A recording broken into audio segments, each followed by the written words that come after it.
Welcome to Friday Night Magic of Four Horsemen Comics and Gaming. I am Ryan O'Loughlin, and with me is... I am Kurt Nye.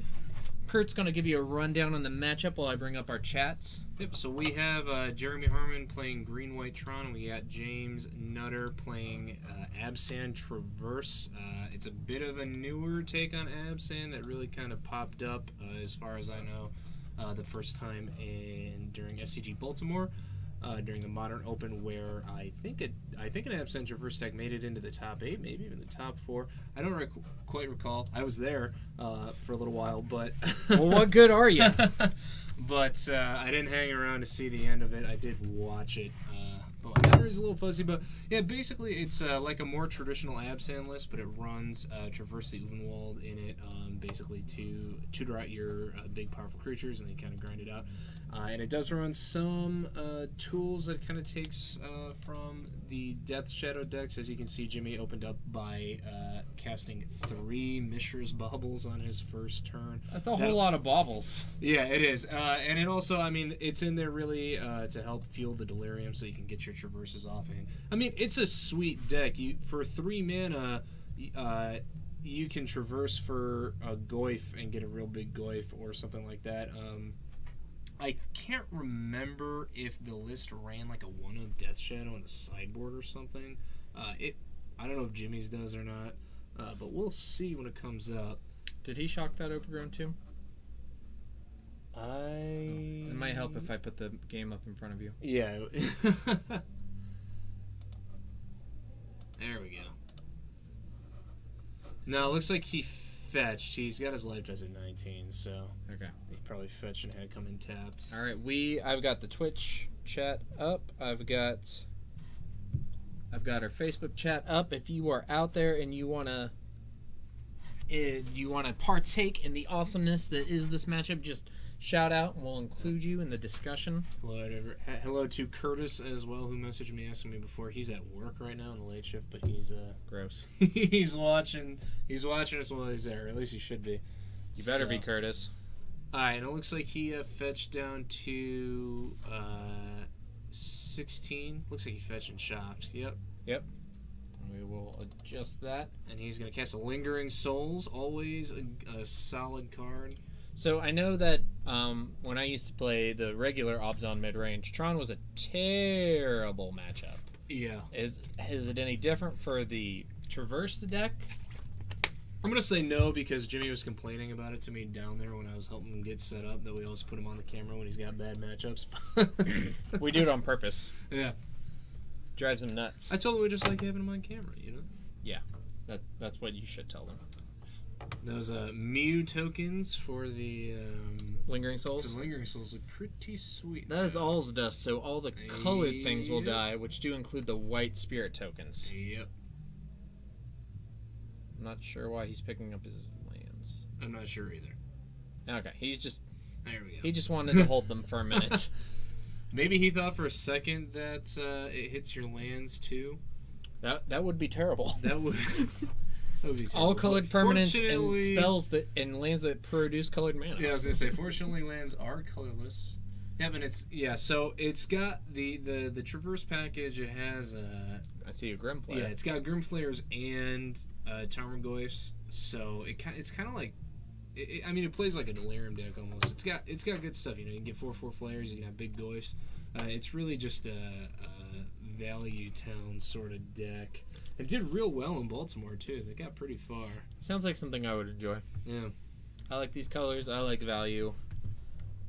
CGT2 shouting Jimmy out in the chat. Is that Curtis? It might be Curtis. It's probably Curtis. I don't know Curtis's middle name, so you should shout out Jeremy too. Yeah. That guy has harmony. I'll tell you what. So Jeremy also had Natural Tron on turn 3, which also just feels bad anytime you're against something like that. And then he throws down a Reality Smasher, and this is why I don't like Tron decks. I don't like Tron decks because I typically play decks that can't beat them. Yeah. Tron is tough. I just played last night at the gaming dungeon. Yeah? And I was taking a blue-white control brew that I had for a spin, and had a real sloggy matchup with an Eldrazi Tron player. Our first game took about 40 minutes. Gross. And I punted super hard at the end there and lost because of it. I was pretty annoyed about that. But, live and you learn. Happens. All right, so recapping what we've got on the board, it looks like Jimmy has recovered from the All's Dust. He has played Grimflayer on the last turn, or 2 turns ago, and then a Scavenging Ooze, and now he's flashing back Lingering Souls. So he already has a pretty big army. Big enough where this Reality Smasher can't just attack in. Yeah. And I'm not sure. I think he's probably counting right now to see if Grimflayer has Delirium. He's got an artifact and a land in there. I would assume it has Delirium since Reality Smasher didn't attack on the last turn. He has an artifact, a land, and a creature. And he had sorcery. He had a sorcery. So he did have Delirium last turn. So he could have traded with the Smasher, which makes sense that he didn't take. And that's the thing about the Absent Traverse deck, which is sweet. Like I said, he just got board wiped, and he's already got 4 more guys. The stronger board presence right now. And he can activate that Scavenging Ooze at least twice. Or no, I think that's just the Tarmogoyf. Just the Goyf, yeah. Well, he can activate it a bunch of times, but he can only get a creature once. Right. Yeah. Alright, so here's Ancient Stirrings off the Temple of Plenty for Jeremy Harmon. He gets to stir the pot, look at the top 5, and pick colors. Ugin's probably game over. As Ugin is generally game over against any of the creature decks. There he is. Does Jeremy have a land for the turn? If he does, I think we might be going to game 2. And it seems as if he did. Because Jimmy's saying, we done. We good. On to game 2. Alright. So Jeremy Harmon takes game 1 over James Nutter. Green-White Tron over the Traverse Abzan. I will update that. Traverse Abzan. So sideboard, if you're playing the Abzan deck, what can you do to kind of mitigate this bad matchup that you've been dealt? Well, I'm not sure what Jimmy's got going on his sideboard. Looks like he's got some Surgicals. He's got an Engineered Explosives, which is not going to do him any good. Ignore that. Just broke everything. Oh, man. There we go. There we go. There we go. See your beautiful family on the screen. I haven't customized all the settings on this new hard drive yet, so it's still got like Facebook notifications popping up. And see, I go away for a little bit, and I come back, and everything is different. Everything is broken. Everything is different. Well, so the only things I caught a glimpse of in Jimmy's sideboard before Ryan took the screen away from me were a couple Surgical Extractions and an Engineer Explosives. And Engineer Explosives is not really going to be any good in this matchup. Surgicals could be good if he has a way to destroy a Tron piece, because he can go with the classic, get a Tron piece in the graveyard, and then get them all out of the deck in the hand. But he's looking through right now. It looks like he's basically cutting all of his kind of useless removal, like Fatal Pushes and Abrupt Decays, which are not going to hit anything. It'll hit the maps. Makes Dora real sad. If your goal is to blow up maps, you are not. Hey, I've done it. You're not. And I've beat Tron like one whole time in my modern career. Blowing up a map is something you do if they're stuck on like one land and you get ahead a couple of turns, and then you just want to add insult to injury. I've never every deck I've played competitively in this format has had a bad Tron matchup. Birthing Pod, Cord, Abzan mid-range, just... Yep.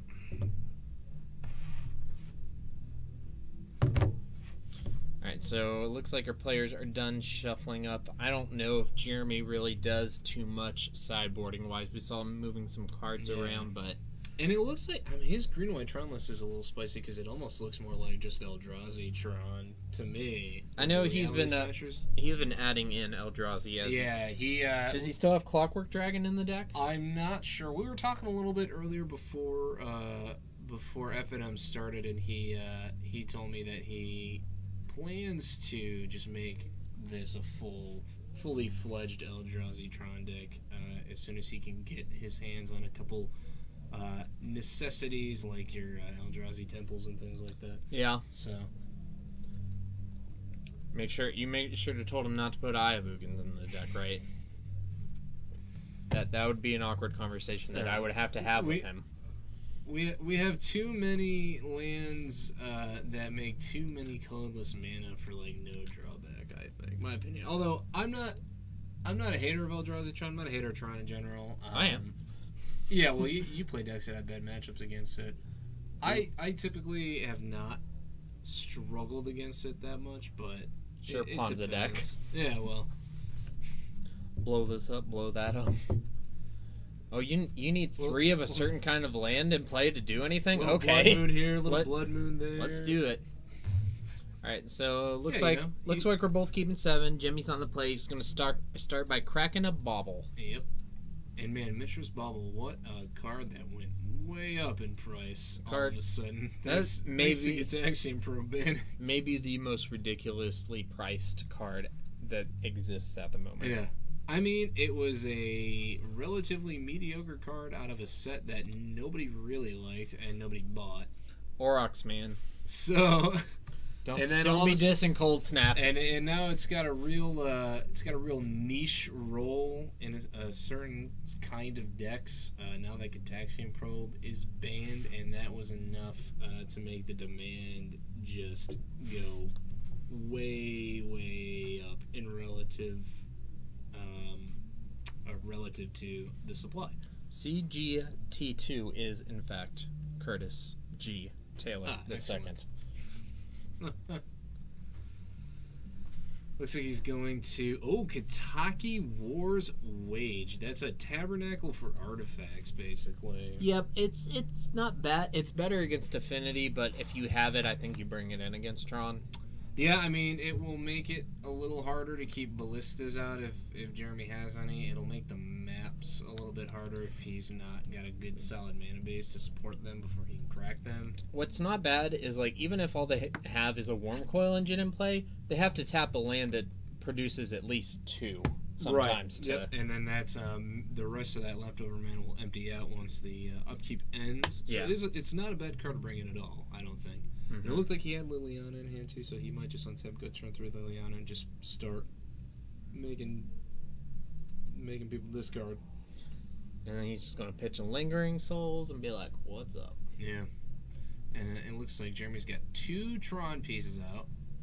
He has a map, but he won't be able to crack it. He will be able to crack it on his upkeep in response to the Kataki. Yes, but he'll have to tap both his lands to do so, which keeps him off of natural Tron for turn 3, at least being able to use all that mana. So Kataki War's Wage already doing some work. Yeah, unless Jeremy has it. Nope. I was going to say, unless Jeremy just has the 3rd piece in his hand. Lots of Amonkhet Forests. Yeah. Lots of mana producers. I'm going to catch you a pretty basic land. And there's a Goyf. Goyf is the way that you end this game quickly. And I like that move a little better than just slamming a Lily, because now, he gets a look at Jeremy's hand. He knows what to expect, for the next turn or two unless he top decks something crazy here. But do you think it's more important to present a clock and then present disruption, like cast the Goyf then disrupt with Liliana, than the reverse? I think it depends on the matchup. And yeah, in this matchup, I think it is probably a good idea to get an idea of what Jeremy has in his hands, because you don't want to slam a Lily just to have Jeremy go, okay, untap, play a Tron piece, play Ugin, right, and just wipe all your stuff off the board, Yeah. So, blah. Blah indeed. All right, so there's the map, and I'm pretty sure that looked like it was in response to the... Yeah, okay. So here's Liliana. Yep. Old Lils. Just going to go up. And he's going to tick up, make him discard. There goes a Chromatic Sphere and a Blooming Marsh, it looks like. Chromatic Sphere is not that good with Kataki out there, unless you're just chaining them all in your main phase. Right. Down to 13 for Jeremy Harmon. And I mean, Kataki, it has kept Jeremy off of getting Tron for, 2 turns? Yep. Kept him off for 2 turns. But he has it. He has it now, but keeping him off it for 2 turns is pretty useful in there. So he drew the board wipe. All is dust. The board wipe that kills your creatures and your planeswalkers. Oh, man, that's it's rough. Brutal. That's the thing about Tron too. Why people like it so much is because he can be so far behind, but as long as you have Tron, like your odds of just top decking some sort of bomb that just swings the whole game around are so high. And here's a Sundering Titan to just clean up. Yep, I'm surprised Jimmy left. Don't Inquisitions. You think you should just not fetch here because that Sundering Titan's going to come down? Can he cast it? Well, what's the conversion cost on Sundering Titan? Is it 7? I thought it was. I don't know. Let me look. Let us consult the Oracle. Sundering Titan. Okay, Percy.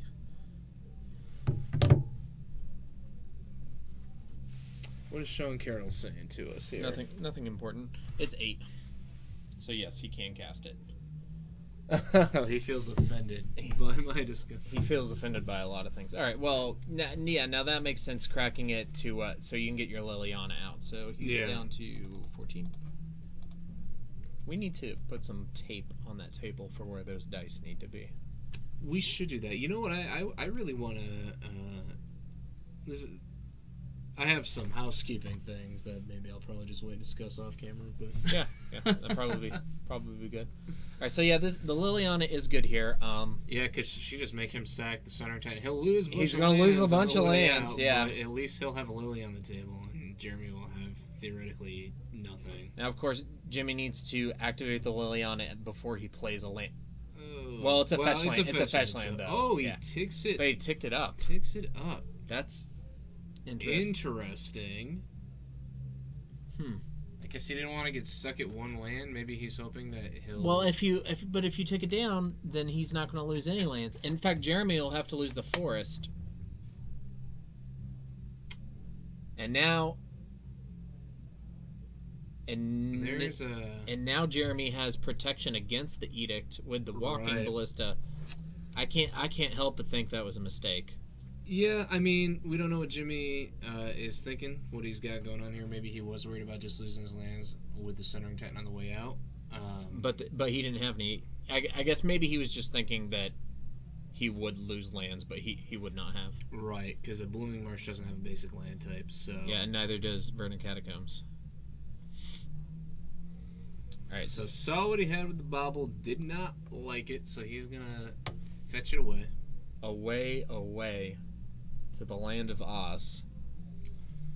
And he needs to find an answer for... Alright, and that's the match. Jeremy Harmon on Green White Tron takes this one over James Nutter on Traverse Abzan. Not too much time has gone on the clock, so we're going to see if we can jump downstairs and get you guys another matchup. We will be right back. Thank you for watching.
All right, welcome back. This is the round 3 of our weekly Modern FNM. Our feature match currently features Mr. Bob Lebdansky versus Chris Gorski, who are... I need to flip around because they are on there incorrectly. And I think Bob is actually on Grix's Death Shadow. Okay. He may not be. I saw some Grixis C cards. And I know he goes back and forth sometimes, but... Tell the people what they're seeing, and I'll fix this up. Alright, so Chris opened up with a... I forget the name. Concealed Courtyard? Yes. The blue-white. Blue-black. Blue-black. White-black. White-black. We swear we know what we're doing. I know how to talk. Alright. And Bob fetches out here a Blood Crypt. Right? Mm-hmm. Yeah. I don't play those colors, so I don't... That was me. Red-black is not my cup of tea, personally, but I do respect it. You gotta respect it, especially when they hit you with the turn 1 Inquisition. They start just tearing your hand to pieces. Alright, Chris reveals Tidehollow Sculler, Path to Exile, Eldrazi Temple Swamp, Thought-Knot Seer, and Fatal Push. Yep. And so this is almost like a black-white Eldrazi? It might be Eldrazi and Taxes. Oh, it could be Eldrazi and Taxes. That's true. It probably is, now that I think about it. Also, a pretty formidable deck, Eldrazi and Taxes. Yeah, we had it on our feature match last week while you guys were in Baltimore. It's not very big in the meta right now, but it can definitely get you if you're not prepared for it. So here's Tidehollow Sculler, and Bob will reveal Thoughtseize, Watery Grave, Fatal Push, Terminate, and 2 Street Race. So yeah, I'm pretty sure he's on Death Shadow. Yeah, yep. So Bob actually faced this deck in the finals last week against Dan. Oh. Yeah, I don't know if you caught any of the coverage from last week. I saw like 2 seconds of one. But Ron is never, ever doing Magic coverage. Ever again. I didn't hear the sound. Somebody... shout out to Turtle. Somebody, when we were in the middle of our rounds in Turtle's Baltimore... not here. That's Yeah, when we were in the middle of our FNM in Baltimore, somebody... we all kind of met up, all the guys from the area. We all ended up kind of converging at MTG First, which is a big store out there. And somebody had it up on their phone and made sure to tell everybody that Turtle was on stream. I think he was playing against a burn deck, and what I saw was, I think, 4 Spreading Seas. Yep. Out, and I was like, oh, jeez. I remember the match well. Yeah. He played against Burn in round 1. It was Brian Alaconis, and he unfortunately drowned him. Yeah, it seemed like it. I was too busy Ponzi-ing my way to a 3-1 finish, which got me some nice store credit at that place. Yeah? But, yeah.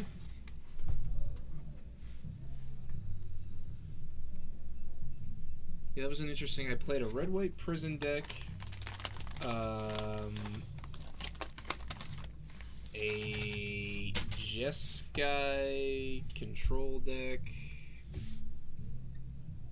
I forget what else I played. I played 4 decks. I hardly remember them. Lantern? No. This is at the FNM. Yeah. Yeah. I don't know. You said... I played Curtis. I played Curtis one of the rounds. Curtis and I ended up playing each other in the last round. I got the edge out against Burn. No, I played Eldrazi in round 1 of the Open. Gotcha. Alright, so here's Tidehollow Sculler taking Bob down to 8. Yep. And Bob just leaving his hand out there to the Sculler. His life total is getting pretty low, but the Death Shadows decks, they don't seem to mind that so much. No, as long as they can get a Death Shadow. Which it looks like Bob is not. And he may be going down to... Looks like he's thinking about terminating the Sculler to get back a Fatal Push. Fatal Push, which is not... I mean, this is not bad. You're basically just keeping a removal spell in hand and getting rid of a creature on the board. But, you know, Terminate definitely has an advantage in that it can more easily get bigger creatures like Reality Smasher or Thought-Knot Seer. Right. You can get Thought-Knot Seer if you can trigger Revolt, which now that he has a fetch land, he would be able to do. There's an Eldrazi Temple. So he could cast a Reality Smasher if he has one here. Yep. It looks like he's just going to go to combat. And yep, there's the Terminate. The Gets Fatal the Fatal Push Push back. cannot push around Reality Smasher. No, he cannot. Alright, here's the fetch, down to 7. I think Reality Smasher just has too much text on it, man. It does. It 5/5, should have lost something there. A 5/5 with haste and trample, 4/5, and if you try to target it with anything, you have to discard a card. And being 5 is actually an advantage because of Abrupt Decay and Fatal Push. Right. It's like, where do you draw the line, Wizards? Like, where... Hate that card. Grixis has been assembled by Bob Levdansky. Alright, here's the Death Shadow. Oh, yeah. Speaking a of Grixis, it is a 6/6. Did you catch the Nicol Bolas spoiler? Yeah, I'm pretty excited. He's Yeah. going to be pretty sweet in Commander. Got 4 abilities, so there's a Fatal Push immediately. Yeah, and you can push around a Death Shadow. Yep. Another There's temple. another temple. So now you could do such award-winning plays as like a Thought-Knot and a Matter Reshaper. Or Mr. Gorski's doing a good job keeping his hands from us. So yeah. I have no idea what he has in hand. He So tap for has 3. Okay. a Wasteland Strangler, Yeah. which does nothing on the empty board. Right. Is it -2 It -2 is. to every creature when it comes into play? No, to a creature. Oh, to a creature. Yeah, okay. if you process, I believe. Oh, if you process. Mm-hmm. All right, here's There 2 is damage a Kolaghan's command. and getting back the Death Shadow. Man, Kolaghan's Command, such a strong card in tandem with Death Shadow. It really is. Just bringing those things back in Snapcaster Mage 2. Like, Yeah. ugh, Oh, yeah. the value to be had. Alright, so it looks like Chris has Plains. Is it? And Shriekmaw, which unfortunately doesn't He's do anything Just against gonna Death hard Shadow. cast. Yeah. I respect it. I mean, that's the power of the evoke creatures. Early game they're the spell, and late game they're the spell and the creature. And Shriekmaw can't be pushed. Yeah, it cannot be pushed. It's And that. it has fear, right? It has fear, yeah. Yeah. Alright, so here is a swing for 6. Chris probably gonna take this hit. Yep, just go down to 14. He gets a free swing back, essentially. Can take him to 4. What is the power to What, for Shriekmaw? Yeah. It's a 3/2. Yeah. But now It's nothing to scoff at, But though. now Bob has a black creature Oh, that can yeah, block. that's true. Which is unfortunate for Chris. Yeah, it'd be a little better if it had, like, Swamp Walk or something. Like Street Wraith. Like Street Wraith. Alright, Bob has been known to hard cast his Street Wraiths as well in Yep. the past. so here's a Relic of Progenitus, which Chris will probably just cycle here. Yeah, not doing a lot in this matchup. Good against Tarmogoyfs, but there are no it's- Tarmogoyfs. No, in but there are Grixis Death Shadow. Kolaghan's commands and There probably is. Snapcaster mages. But still, I think you cycle it here to try and draw a removal Yeah. spell. And we saw at Baltimore at the Open 4-color Death Shadow Everything but white. is yeah, pretty much. And when Beautiful. does a card become officially busted if there's like 5 different decks that you can build around a card and it'll be good no matter what, you know? I see what you're saying, but I think they need to not ban something. Yeah. Because everybody's like, oh, they're going to ban Death Shadow, and now they got to ban something out of the Collected Company deck. And I'm Yeah. like, oh. I actually hope that they don't ban anything for a while because thanks to Death Shadow being a thing now, blue-white control is actually a lot better positioned. That's all. And, You're just saying that because you're playing that deck. Well, yeah. Here's Fatal Push on the Mutavault. Oh, man. The Changeling is now a Deadling. And Shriekmaw will block one of the 2 6/6s. But Bob's going to go down to at least 6, which will make those 7/7s. Yes. Yep. So Chris is going to take 7, go to 7. Is there a Grizzlebrand on the table? Nope, just a Death Shadow. No. Or 2. Yeah. I think Baltimore showed us the modern metagame right now is, I think, incredibly diverse. Yeah. Probably more so than it has been in a while. And obviously people say, like, oh, Death Shadow, it's unquestionably the best deck. But I don't think it is unquestionably the best deck. It's getting played the most. Company seems like it. Yeah, Counters it could be. Company is a thing now, thanks to the new Vizier of Remedies. And it looks like Bob's going to take game one here. Yeah. Yeah, I think, like, even prior to the Death Shadow thing blowing up, I think Company was a contender for best deck in the format. I like that it's not obvious that there's a best deck like it was in Legacy with Miracles for so long. Right, yeah. Yeah, it's you've got a lot. You mean Tron is always still solid. Burn has dropped off a bit, but it's still one of the better decks. Burn will always be Burn, like it'll always be playable. What else did I see? I played a lot of funky matchups in Baltimore. What about the Storm deck? Storm, it's big online, but I don't see too many people playing on paper much. Probably because it's confusing to try to keep up with your Storm count and everything. And, it is nice that Magic, tracks your mana, tracks your Storm count. Yeah. You can't make like mistakes with like Past in Flames where I thought that had flashback and it didn't because I cast it after flat. Yeah, but some people do play it. It is a big deck online. I know Affinity is still big. Blue-White Control is still kind of a fringe thing, but it is getting bigger. Right. Different Blue-White like X variants are really big. I know the Modern Classic was won by a Jeskai Control player. Was it? The finals was Jeskai Control versus 4-color Control, which was like an Esper and Jeskai Control weird like mashed together. The lists are really spicy, and in the GP that was going on, GP Kobe, I believe, in Japan. Kobe, sorry. There was an Esper Control list that made top 8, I believe, and dang man, yeah. It's coming up. It's a good time right now in Modern. I think it's really diverse. People will say I read a lot of articles and I know a lot of pros say that Death Shadow is still the best deck. It's the one that's putting up the most results still, and I think it is a pretty large part of the meta. That's an interesting graphic. And now, two Massacre Worms and a Terastodon. Why are we doing this? I don't know. Alright, well. We just are. Deal with it. Okay. And now, the monsters are leaving. Alright, and more about Control. I'm going to bring our chats up. Unfortunately, we failed to bring the chats up. Oh, jeez. Yeah. So, I saw a lot of funky decks. Oh, Abzan Traverse now.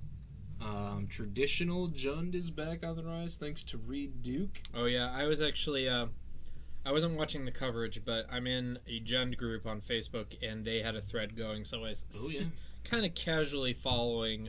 Yeah, he played Olivia Voldaren, and they used to play that card. It was pretty hilarious. Yeah, it's really good against Obzone. Yeah, the company.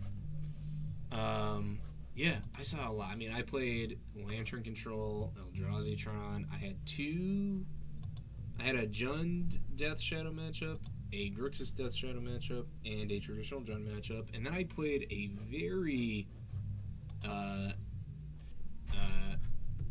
surprising blue-black mill deck. I remember yes. A few years ago, I was trying out a bunch of different modern decks, and I played Esper Mill for a couple events. Yeah. Yeah, cool. The kid who played me was a little squirrely. Beat him 2-1. But here's how I lost game 2. I went to fetch a land at the end of my turn, and on my end step, he archive trapped me 3 times. LOL. And I said, well, I guess I lose, because that's my entire deck, practically. Played Red White Allies. Played a burn matchup. Ponza feels pretty good against burn.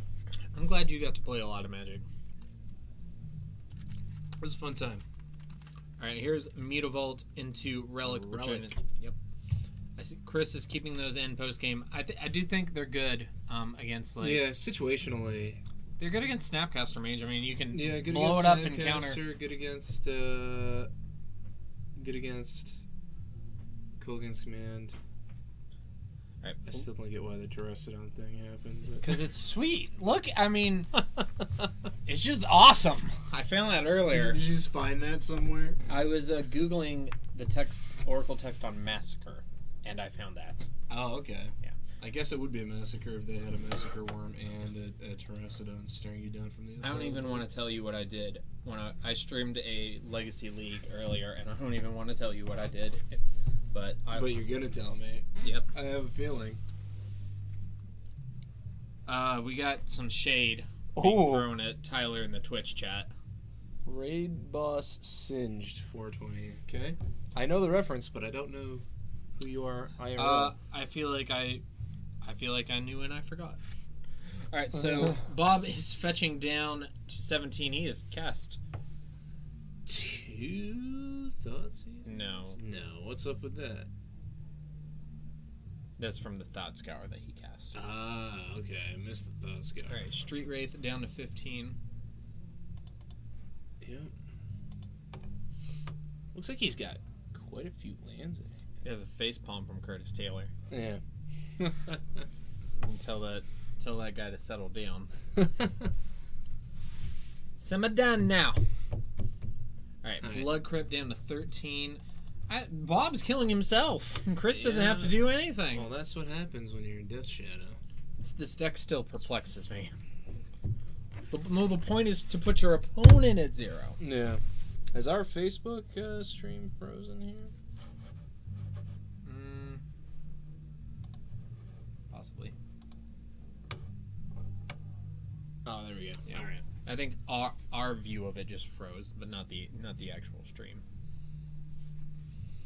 So Bob almost able to get a Death Shadow down. Just hard main phases. Oh no, end of step. Okay, there we go. Yeah, he just end steps a Snapcaster. The Relic's out anyway. He just ambush vipered it. Yeah, he just. Oh, but here's a fatal push from Chris Gorski.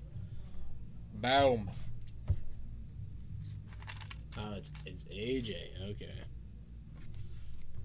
I don't know what. Curtis saying you played so many fake decks. Probably talking about Baltimore. I did play. Yeah, I did play a lot of fake. He decks. said that while you were ranting about the Stoneblade, or not the Stoneblade. The Stoneblade. My mind is all Legacy about the Blue Black Mill. Oh yeah. And you were talking about all those decks. So here's Serum Visions. I love that art. I like it too. Basic is land. We're gonna cycle, blow up, draw. I am a fan of is it the FNM Serum Visions? No, I am not a fan of the FNM Serum Visions. I'll say I was a fan of it until I read until you somewhere saw online it. Well, it didn't occur to me what that looked like. Really? Until you are an innocent soul. You know, I'm not. But okay, well, we'll just end it here. Here's 2 green sleeves. I'd still probably play it. I think I would go for It's almost more funny to me now. I would go for the Modern Masters art myself. Not that I doubt I'll be casting Serum Visions anytime soon in my Magic career. Alright. A swamp for Bob. Up to 4 lands here. It's a nice foil. This Jace mana. Here comes Jace. I don't know. Oh no, there's a Cole again. So it looks here like. Here comes Jace. What? Jace the Mind Sculptor. It's Jace mana. Oh yeah, wrong format. My bad. All right. So it looks like he shot. Were bad things done to you in Legacy earlier today? Very, very bad things. So it looks like Bob shocked himself. Yeah, shocked himself to get a Death Shadow play, like, and here's a there path. is a path for it. Does he have? It looks like he only has 2 basics and doesn't need the shuffle, so he just decides not to. Yep. All right. There's a temple. There's a Thought-Knot Seer. Bob reveals 3 Wow. fatal pushes. And a stubborn denial. Yeah. Well, I guess you take the stubborn denial. The issue with streaming Legacy on Wednesdays is that means I need 2 people who are okay not playing Legacy on Wednesdays, which is an issue because we play Legacy so rarely. Most people would rather just play, which I don't blame them, myself included. Bob just fetched and shocked here for Steam Vince. Yep, down to 8. Which means he will be able to push the Thought-Knots here. And he does. Pushed it so good. Thought-Knot hits the bin, and Bob gets to draw a card.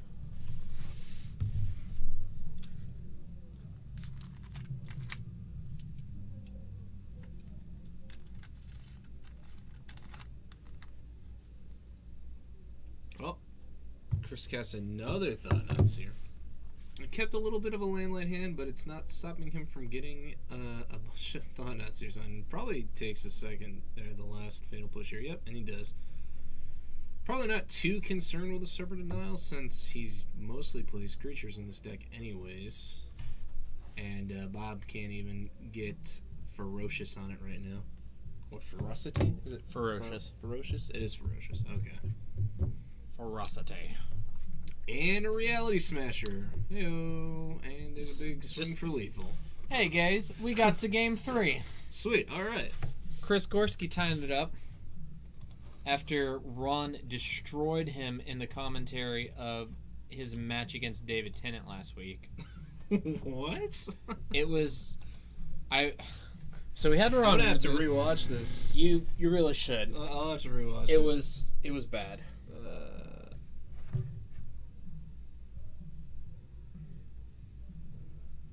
Alright, both players are going back to their sideboards again. Probably taking a look here.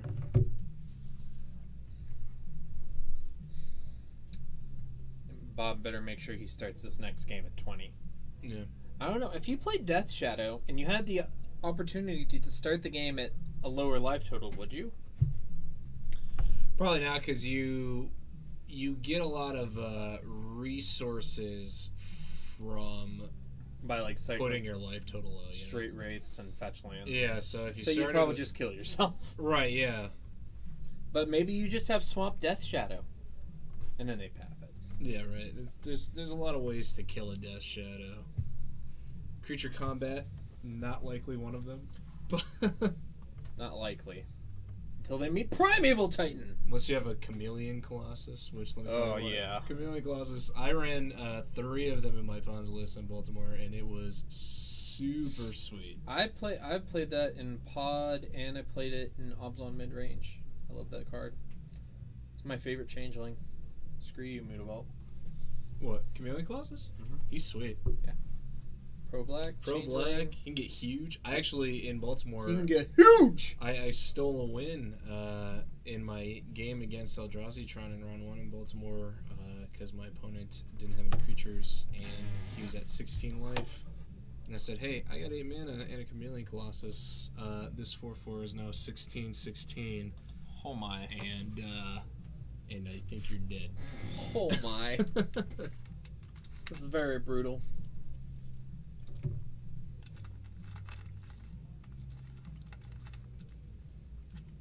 Both players doing cuts here. Yeah. If you are in the Morgantown-ish area, we are having 2 events here tomorrow. We have a free event at 5 o'clock. It is the standard Amonkhet Showdown. Oh. And then where you can get the promo booster packs that do contain rares and foils from any standard lethal set. And then also we have a Modern Winterbox at 6 o'clock that is only $10 to play in. Hard to beat. What's the box? Whatever. I mean, whatever, regularly priced. Oh, okay. Yeah. Or you can have store credit, which is what most people do. Finishing up my current list that I'm looking at right now, but I need a few more cards for it, so. Let's get some store credit. Come win it. You can put in the results so whoever's behind the counter doesn't have to do it, and they'll be your best friend. Just give myself all the wins? No. Shut up, man. Shut up. I would never do that, of course. Alright, so it looks like Chris is going down to 6. Bob's happy with his 7. I saw a Liliana in his hand. Oh. Not the good one, but not the A one, but the B one. Oh, there's some people that would maybe argue. I'll fight. About that. I'll fight. Yeah. I'm game. I'm impartial. You want to go out back?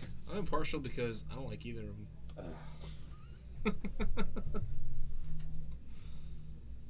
I've cast Liliana of the Veil way too many times. Although I did pull a foil Liliana of the Veil out of a Modern Master 17 box. Dang. And traded it away for a whole bunch of things that I wanted, including a non-foil Liliana of the Veil.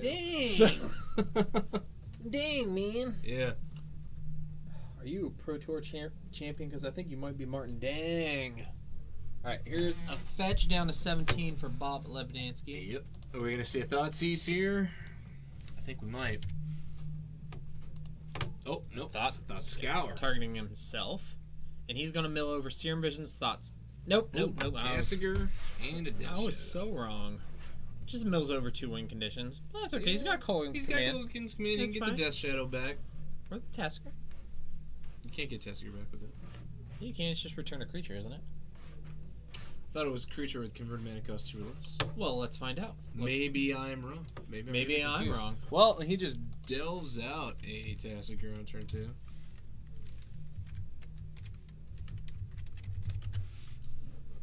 The return target creature card. Oh, all right. Yeah. See, even better than I thought, man. Because I remember like people like bringing back Gurmag Anglers, and which is good. Turn 2 Tasigurs are strong. Yeah, I definitely wouldn't want to have to deal with one of those unless I had a path. He's got a nice booty. All right. He's lounging for sure. Blessed Alliance. Sack an attacking creature, I'd imagine. Sneaking it in there. Very nice, very nice. Does Bob have another land? No, unfortunately, he looks like he missed his land drop, so he's not casting that Liliana. No. He did out of a Death Shadow. Of course, his life total was just a wee bit too high. Yep, that'll die immediately. I learned recently that if you somehow manage to stay alive with a negative life total, that a Death Shadow will get bigger than a 13/13. Dang. That makes sense. Yeah. With like a Phyrexian on life or... Yeah, I was doing some research on the... Golbat! Oh, Golbats. Look out. I was doing some research on the history of Death Shadow, like how it came to be its current incarnation, and I guess one of the earliest uses for it back in the early days of Modern was in a list that used, I think, like Phyrexian Unlife or something like that, and it had to be the one because that lets you go less than 1. Here's Thoughtseize for Chris Gorski. We're going to see 3 Fatal Pushes again. Wow. Liliana, Snapcaster, and 2 Death Shadows. I don't even know. That is a handful of gas. He just needs 1 land, really. I guess you get rid of the Liliana because if he draws a land, then the Liliana will be really good against the Lingering Souls. Yeah. Not really worth getting the Fatal Pushes necessarily because you can just snap them back. And also, Fatal Push. Don't worry about Death Shadow right this second. Fatal Push is not good against Lingering Souls anyway. No, he can try to push as many of those as he wants, and he'll just say, "Hey, there's this thing called Flashback, and I'm just gonna get more." Yeah, and here's more bats. Is Bob Lebdansky in Mount Moon because he's being assaulted by some bat type Pokemon? Those are from the classic art project from the Kickstarter. Oh. They are tokens, and they did tokens and playmats based on famous pieces of artwork. Oh, okay. So I can't really tell what that one is. I don't recognize that one. Almost looks like some sort of little gremlin thing. It is not Gizmo. Alright, Mutavault for Chris. So is this really Eldrazi in taxes, or is it just like a black-white? I don't know. It seems more like a black-white Eldrazi mid-range deck. It does. It is seeming that way. There's not much taxes. Mm-hmm. There's not even that much Eldrazi. But it's like a weird amalgam of Eldrazi and taxes and black-white tokens almost. Here's that 3rd land. Still, Bob's in the spot where fatal pushing spirit tokens is something he may have to do. Yeah. Well, now he's down to where 10. he can actually start casting some Death Shadows, and it looks like Chris just has 2 lands in hand, unless I saw that incorrectly. It's possible. So he might have to draw an answer for those fairly soon. Oh no, he does have some stuff in hand. I see a concealed courtyard. Yeah. Do we get Death Shadow? Death Shadow, yeah, and then just save those fatal pushes. He can. Oh, he's got 2 left. So, there's a push. fatal push. There you go. That might be a fatal blow for Bob Ladansky. I mean, so he can push 2 of them, and then he can come back and Snapcaster and push the last one. Yeah, but that's going to take 2 full turns. Yeah, and it's also pretty. I mean, and it's inefficient for the use of the cards, but you gotta do what you gotta do, you know? Yeah, no, you gotta try and stay alive. Yeah. And for 3, Bob's down to 7. Yep, so now the Death Shadows is 6/6 for 1 mana, you know? We're good. It's fine, it's whatever. People thought Goyf was busted. Well, Goyf doesn't require you to kill yourself. To be almost dead, yeah. Yeah. I'd rather pay 1 more mana. Oh, man. There was a worldwide scramble for Goyfs the day that Future Sight came out. Yeah? Oh, yeah. That was way before my time. That card has always been just really good. I've heard that there was a period where it was considered a junk rare and just nobody thought it was good. Oh, I don't know about that. That's just I don't know. That's all secondhand. Well, when I was following Standard during Time Spiral, Ravnica, it seemed like there was a Zoo deck, like a red. I think it was Naya Zoo, but they didn't call it Naya back then because that wasn't a thing. That was before Alara. Yeah, but it had like Curd Apes and Tarmogoyfs, and it was pretty scary. Yeah. Yeah. When Dragon's Maze came out, I played a Jund modern deck with Death Shadow and the Golgari legendary creature that scavenges out of the graveyard. Oh yeah. I played a deck, so it was Jund, and it was those 2 plus like Curd Apes and Wild Nacatls, so that you could just like scavenge. If you could play your Death Shadow and it'll die, and then you get to scavenge and put 13 counters on creatures. That's inventive. It was fun. It was not good, but it was That's fun. He's like a troll, right? Yeah. I think some Death Shadow lists of the Jund variety sometimes run a one of that card in the sideboard to do something similar. Here's 2 pushes. I'm wondering why Chris didn't attack with that Mutavault. Maybe he's planning on blocking. Yeah. So Bob's going to take 1 and go down to 6. Yeah. The Death Shadow is just going to keep getting bigger, so... All that dies grows the shadow. Just your life, really. Rilla. Looks like Chris is tightening up the board state in the tank, considering his options. He may also just have a big spell to cast here, or a couple. He does have 1 basic, it looked like. Alright, so Surgical. What does he take here? I don't know. Fatal Push? Doesn't seem like a great... Death Shadow. Death Shadow. So he says, I'm going to get you down to that 1, and I'm going to hopefully find a way to deal with it. So... Okay. So... Interesting... Hold it up to the camera, Chris! Interesting that Bob didn't just stubborn denial it. Well, it only... It's not targeting... Stubborn Nile will only... it's a non-creature spell. You're right. And he's got Ferocious. Well, actually, I think it's fine because this use of Surgical doesn't actually take any cards away from Bob. Yeah, that's true. Probably what a lot of players might have done is hold up that Surgical to just Surgical whatever Snapcaster targets. Then you're getting closer to a card's worth of value off the Surgical extraction. Right.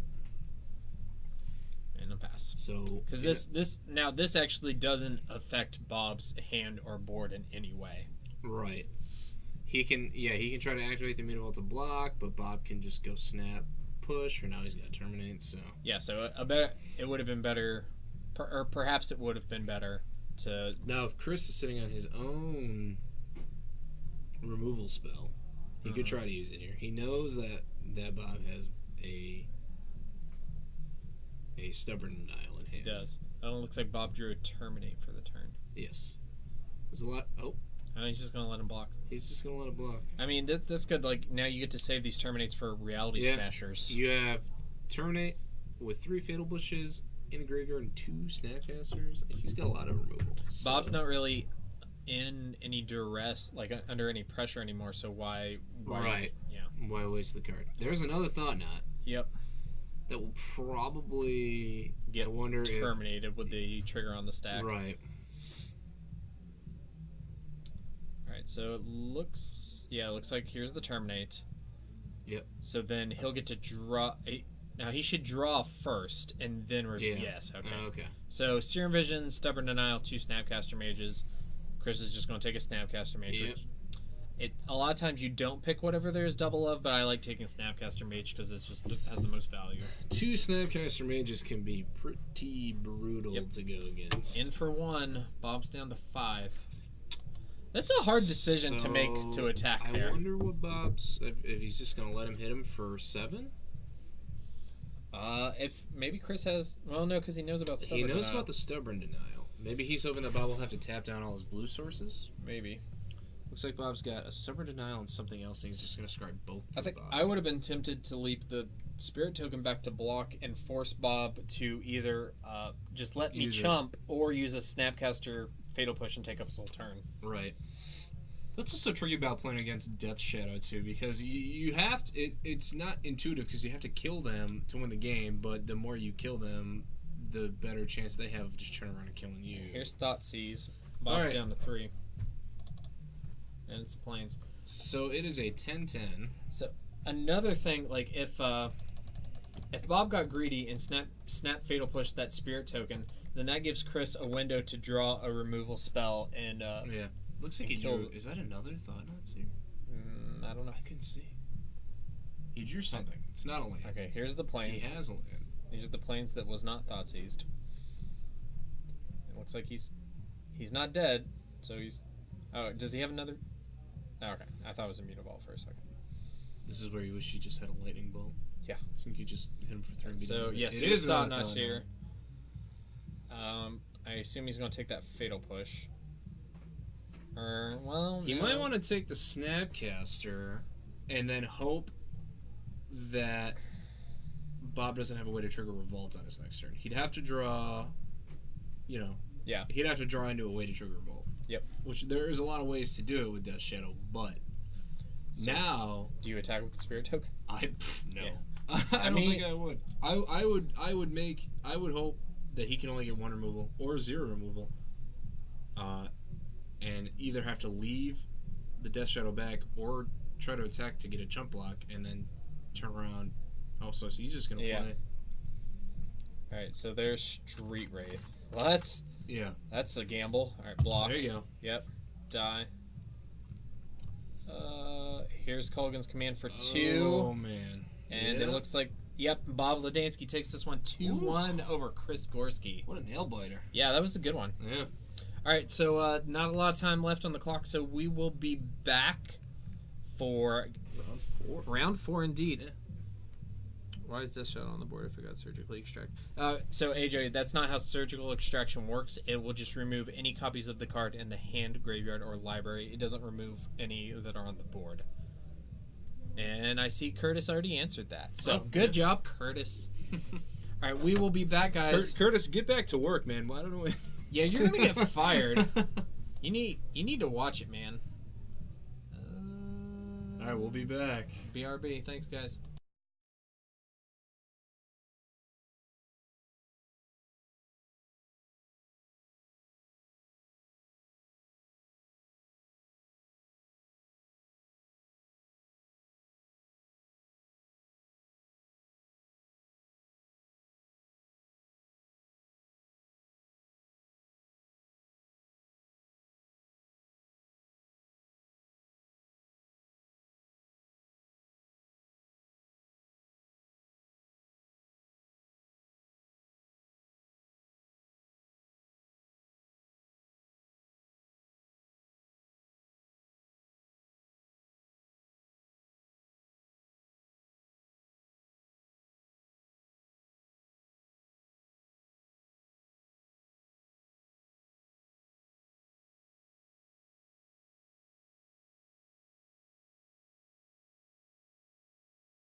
Alright guys, welcome back to Friday Night Magic at Four Horsemen Comics and Gaming.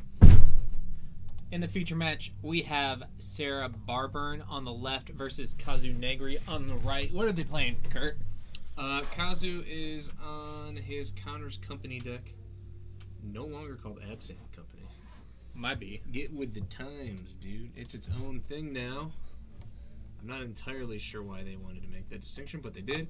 And Sarah is running... This one plays a new combo, I guess. Sarah's running Heartless, Tron, Sans, Reality Smashers.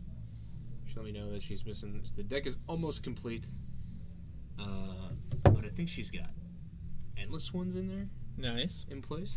So it's a spicy list. I looked through the deck a little bit to try to decide if it would be a good deck to have on camera or not, and I liked it. Yeah, I saw a couple cards round one when she was playing Jimmy, and it seemed interesting. Heartless Summoning is always a spicy card. Yeah. All right, so Tron Land into a map. Yep. Looks like we're good to go. I couldn't tell you who's favored in this matchup because I've never seen a Heartless Tron deck before. Typically, Tron is good against company decks, but maybe not one that has an infinite mana combo. Yeah, I really don't know. We'll find out. Kazu's down to 17, and here's Noble Hierarch. Yep, and there's another map. Yeah, a swamp though. All the maps. That is a nice swamp. Is that a Kaladesh swamp? That might be. I do like the art on the Kaladesh lands a lot. Yeah, they're very nice. They're pretty sweet. I wish they'd done those in full art. Me too. Kitchen Finks takes Kazu back up to 19. Finks, and here's where Counters Company has all these nifty little interactions. Well, I mean, regular company has persist creatures. I mean, he could untap, turn 3, get a he only has a white source. He could Vizier and Viscera Seer and have infinite life on turn 3. Oh, and there's it could. That's not new though. I know, but so Heartless Summonings is an enchantment that makes your creature spells cost two colorless less to cast. Mm-hmm. But all of your creatures get -1/-1. Yep. But it does help you. I mean, if you have huge creatures, it's really not that big of a deal. I mean, a Reality Smasher becomes a 4/4 with Trample and Haste for only 3. Platinum Angel's a 5/5. Whoops. Who cares? Grizzlebrand's a 6/6. Yeah. Well, that is a little more relevant, but yeah, because he wouldn't get you back all your life. But stuff like that, a 3/3 Thought Knot for 2. Mm-hmm. Seems like an okay trade-off to me. Yeah, seems fine. If you have... Just Fatal Push. Yeah. And Kazu's going to fetch and response go down to 18. Yep. Fatal Push. So if you have 2 Heartless Summonings, does that make a Thought Knot Seer just free? Yes. 2/2 Thought Knot Seer for free. Godless Shrine down to 16. Yep. We have a Chord for Viscera Seer here.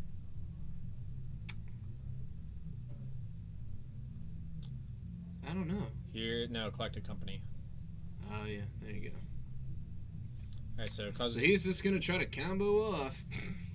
I mean, he'd have to hit the two right ones, but I mean, go for it. Try it. He only needs the... Here's a Vizier. Well, the Vizier keeps the Finks... Keeps it, the persist... fresh, I guess. So it'll come back into play. He'll gain 2 more life back up to 18. Yeah. And then 2 more life from the other Kitchen Finks, so he should be up to 20. Yep. It's pretty good. Yep. I like it. I prepared for this deck quite a bit going into Baltimore and didn't play against it. So this is 8. Down to 8. Quite a clock. Yeah. Sarah needs a blocker or a removal spell. Post-stat. Yeah. She has Tron. She got a lot of mana.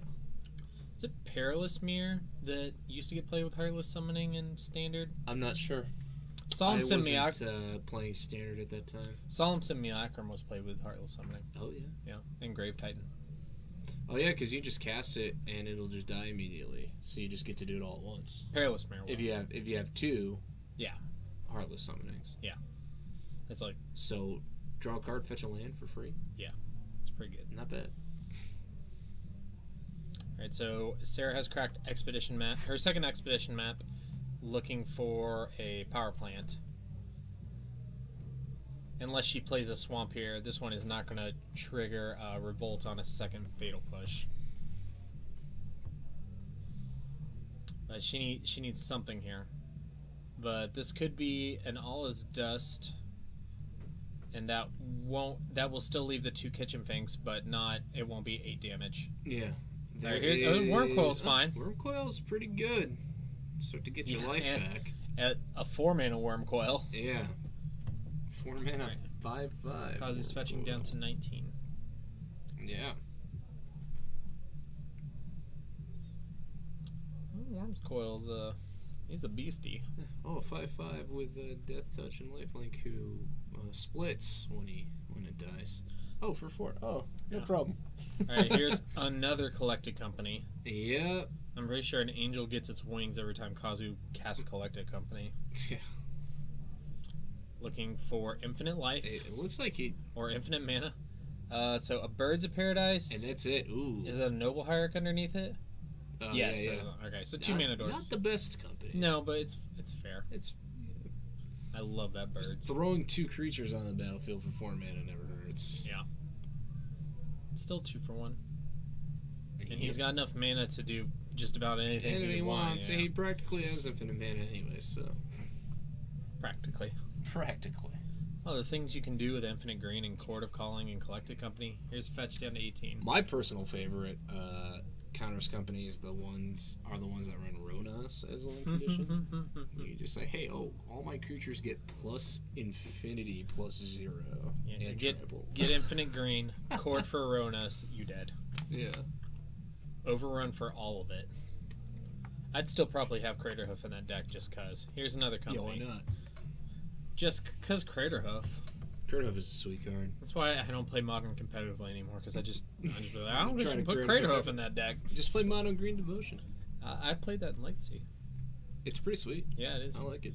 Turn to There's Gareth Ronus. Wozniak. There's Ronus. And There's another a Kitchen Kitchen Finks Finks. up to 20. Alright, so Kazu is on the Ronus plan. He needs to straighten out his permanence here a little bit. Yeah, he does. I think he's having a hard time because I had to tell him a few times before we started to make sure to put his lands in the back. He's being And- spiteful. And he's the lands in the front. Guys. Watch out. Sarah needs to watch out that snake bites. Let me get the round clock updated for you guys. It's a snake man. It's a snake. Can't attack or block on its own just yet. But he has enough mana to make anything big enough to. Yeah. So.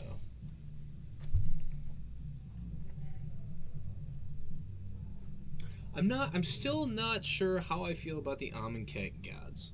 They're In terms Ronus of is sweet. actual cards. Yeah. As I far like- as this- I like Ronus, but that might be it. Yeah. Hazoret's just not my thing. No. Kefna is weird. Yeah, I can't I don't like that it encourages you to keep cards in your hand. Right. Yeah. Bantu's okay. Bantu's okay, but Ronus seems like the best. It's the biggest body with the cheapest mana cost and has probably the easiest way to turn itself. I don't even remember what the Oketra. Oketra, you have to have at least 3 other creatures. Okay. Alright, So it looks like scoops it up there. scarce. Staring down a big board of creatures. Oh, I remember Oketra's ability. It's mind control target Gideon Planeswalker. It was a Vorthos joke. Oh, I wasn't paying attention. I You're remember. making a joke about the story, right? Yeah. Oketra. Oh, I'm I breaking everything. just read the last chapter that they put up there the other night. I am behind. Ooh. The last one I read, I was actually behind because I wasn't particularly getting into Amonkhet until the last one I read, which was the one where Gideon goes on the trial. Of Ambition? Oh my god, that one was sweet. There's 2 after that? Yeah, no, there's three. And There's three. three. There's Oh. three, yeah. Well, it kind of lulls a little bit, but I'll tell you what, the very last chapter, man, It's is good. spicy, and it got me hyped for our devastation. Not even the cars, like just to see the continuation of the story. They're in my podcast app. I am listening to them soon. Come on.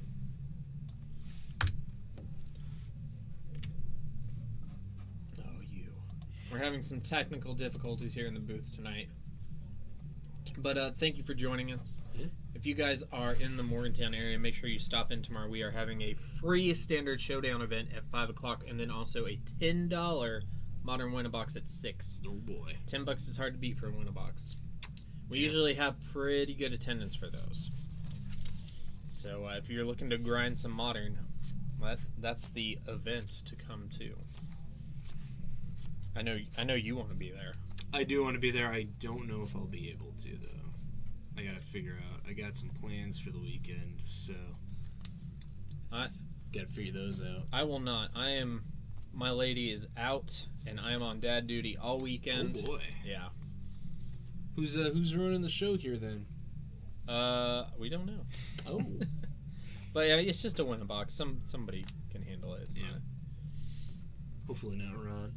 It is not Ron. Ron is also out of town. Oh, is he? He is at a wedding. Oh. How exciting. So you're playing Counter's Company. You're Yeah. Kazu. You're up against a Tron deck that has black cards and Heartless Summoning. It's time to sideboard. You're up a game. What do? Probably nothing, honestly. I mean, Shuffle some cards around, but yeah. I don't know what Kazu has in his sideboard, but it seemed like his deck operated pretty well enough. AJ, I don't know if you heard. I did answer you the first time you said something about streaming Legacy on Wednesday. I guess maybe you didn't hear, but the issue is getting two people who are willing to not play. And since we have such a small group of Legacy players, it's difficult to do that. I know, like, that Wednesday night Legacy is usually the only time in the month that I regularly play, so it's hard for me to pass up the opportunity, especially since a lot of us are playtesting for the Legacy Championships in Pittsburgh this October. Oh. Yeah, it's gonna be a fun trip. Legacy would be sweet, but I don't have $1,000 I can drop on 4 land cards. Well, you could either play a Legacy deck that doesn't have those, or you could just come and play Modern side events. I could, yeah. And it's in Pittsburgh, so it's like an hour and a half away. I need to get up there too. Yeah. So Have you not been to Pittsburgh? I used to live in Pittsburgh. Oh, okay. I lived there. I went to undergrad there. Gotcha. Yeah, I'm so I sorry. lived there for about 3 or 4 years. I'm sorry. Been a while since I've been back though. Pittsburgh. If I'm Sarah, I don't know what she has in her sideboard, but if No she things that has kill things creatures. like Grafdigger's Cage Yeah. is really good. Graveyard against hates this. and things that kill creatures. I have in my sideboard for my blue-white deck 3 Rest in Pieces, Ooh. 1 Grafdigger's Cage. Do you have and a Damping. Snapcaster Mage in your deck? I don't. Oh, I switched it up a little, and I have a Damping Matrix in there. Ow! Well, Ryan's dead, No, just a Yoda pumpkin fell on my head. and you broke his arm off. No, it'll go right back He in. broke both his arms off. I have lost my arms. My arms I have lost. The other one is under you. All right, Sarah is ready to go. Swamp, Thoughtseize, Kazu Reveals, Verdant Catacombs, Birds of Paradise, Kitchen Finks, Collected Company, Devoted Druid. Oh, yeah, he just has turn 3 combo. Yeah, he just has the old Infant Mana. Is that... I missed one of the... Ooh. I don't know if I'd take company in this situation. Oh, it's Distended Mindbender. Yeah. I probably would have gone for one of the combo pieces here. I probably would have as well. It's possible that Sarah's unfamiliar with the deck. Yeah, I'm thinking that might be the case. Is this her first time ever coming up here to play, she said, so. That's cool. Yeah. I'm glad she came by. That is a Ratchet Bomb. Oh boy. That is a M14 Buy a Box promo. That is sweet looking. Yeah, And you can she's definitely going- just tick that up to 2 and sit pretty. I'm going to go ahead and put a casino die on there. You can get Yoda's other arm when you feel like it. Yeah, I'll figure that out later. Alright, so here's Devoted Druid on turn 2 and Temple Garden tapped. Yep. She needs a removal spell stat, or it's just going to be infinite green here. Yep. All the green manas. And that's not gonna do it. So this might just be game. I don't know. We'll see. He didn't have a payoff in hand. I mean, you can cast the Distended Mindbender at least. I mean, just throwing down a Distended Mindbender and a Kitchen Finks Well, we'll see if one of the 2 cards that Kazu's drawn are a Court of Calling or a Collected payoff Company. card. Yeah. Or even just Ballista. So it looks like Or Aronis. he's explaining the combo to her. Can you explain it to the audience? Yeah, so Vizier of Remedies has the static ability that if 1 or more -1/-1 counters would be placed on a creature you control, that many -1. Oh, what is that? That's Distended Mindbender. A foil. Ooh. Yeah, so that many -1 would be put on there. And then Devoted Druid taps for a green, and you can put a -1/-1 counter on it to untap it.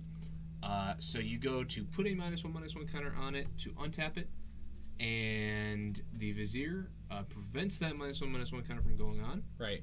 And so you can basically just untap the Devoted Druid an infinite number of times, make an infinitely large amount of mana, and then usually you win the game by, you can either have the township Gavany Township.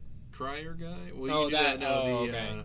Yeah, there's the werewolf from The Shadows recruiter? over Innistrad. Yeah, Duskwatch Yeah. Recruiter. Yeah. Yeah. Who you can pay 3. Look at the top 3 cards of your library. Choose a creature card from among them and put it in your hand. Then you can basically just scry through your whole deck that way. Ooh. What is that? That's a Casali Private. Yeah, blowing up the Ratchet Bomb. Oh, jeez. In response to the Mindbender, she cracked the map and put the Ratchet Bomb up to 2. Yeah. And then Kazu took the 2 spells out of her hand, and it's not looking good. Right, yeah. So he doesn't... Now he's going to get infinite life. Yep. So Yeah. I will denote that to the best of my ability on this screen. Yeah. There we go. So, yeah, and there's the scoop. Yeah, so you make infinite mana, you play Duskwatch Recruiter, you go through your whole deck until you find your payoff cards, or you just Court of Calling for them. You cannot Court of Calling for a... Oh, goodness. You cannot Court of Calling for a Walking Ballista unless you also get an Eternal Witness to get back, because it'll just die. Or you can get a Walking Ballista, make it infinitely large, and then just do infinite damage to them. You can get Ronus, use its ability to just pump something to infinitely large power and trample. Chain companies and chords. Yeah. And You just fill the board up. I watched one of Kazu's Day 2 matches in Baltimore. He was the only one of the group to make it to Day 2. Not an unfamiliar story. Yes, so he made it to Day 2, and I was there, same with Ryan Wolf and other Curtis, and CGT2. right, yeah, and we I think it's Graham. Were on the fence about if we were going to play in the Classic on Day 2, and we ended up oversleeping. So yeah, Ryan Wolf set his alarm, and it never went off. Don't you like it when the universe makes decisions for you? Yeah, so, I mean, we were fine with it. We didn't really mind, but we went down to the convention center anyways. We did some more trade-ins. We watched a couple matches. We watched Kazu's match, and he was playing against, I believe he was playing against Dredge when we went over there.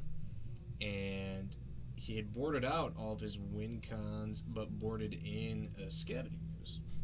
So, And yeah, he basically turned his Scavenging Ooze into like a Leyline of the Void with infinite mana and just made it huge. And then basically, I saw him combo out, and he literally just pulled every creature out of his deck with a Duskwatch Recruiter and just dumped creatures on the battlefield. The dredge player had nothing. That sounds hilarious. And it was amusing. Wow. It was fun to watch. That deck though, yeah. Turn 3 infinite combos. This is definitely something I'd be interested in if I had a little more time to play the format. Better get on it because I think the price of those Vizier remedies is starting to creep up. Not worried about it. I don't get to play, so I'm not too worried about it. All right, well, thank you guys for watching. One more time, I'm Ryan. And I'm Kurt. We've got 2 events tomorrow. We have a free Standard Showdown at 5, and then a $10 Modern Winner Box at 6. That's tomorrow in our store in Morgantown, West Virginia. Check out our other locations in Clarksburg, West Virginia, and in Waynesburg, Pennsylvania. Thanks for watching. See you guys. Ignore me while I click these things.